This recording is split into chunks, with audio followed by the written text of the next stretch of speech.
कल्याण पूर्व मधल्या अल्पवयीन मुलीची अत्याचार आणि हत्या प्रकरण आणि या प्रकरणी आता नागरिक आक्रमक झालेले आहेत। मुख्य आरोपी विशाल गवळी याला पोलिसांनी आता ताब्यात घेतलेले आहे। या घडीची महत्त्वाची बातमी आपण पाहतोय।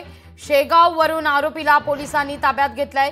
गुन्हेगारांना पाठीशी घालू नका असं म्हणत आता नागरिक रस्त्यावर उतरलेले आहेत। निषेध म्हणत तोंडाला काळ्या फिती बांधून मूक मोर्चा काढला जातोय। कल्याण पूर्वेतील नागरिकांनी कोळशेवाडी पोलीस स्टेशनवर हा मूक मोर्चा काढलेला असताना तिथं मात्र शेगाव वरून पोलिसांनी या मुख्य आरोपीच्या मुसक्या वळलेल्या आहेत। मुख्य आरोपी विशाल गवळी याला पोलिसांनी आता ताब्यात घेतलेला आहे। अधिक माहिती घेऊया आपले प्रतिनिधी अशोक कांबळे यांच्याकडून। अशोक, मुख्य आरोपीच्या मुसक्या आवळण्यात पोलिसांना यश मिळत आहे, पण तिथं नागरिक सुद्धा आता संतापलेले आहेत। मूक मोर्चाच्या माध्यमातून आपला रोष व्यक्त केला जातोय।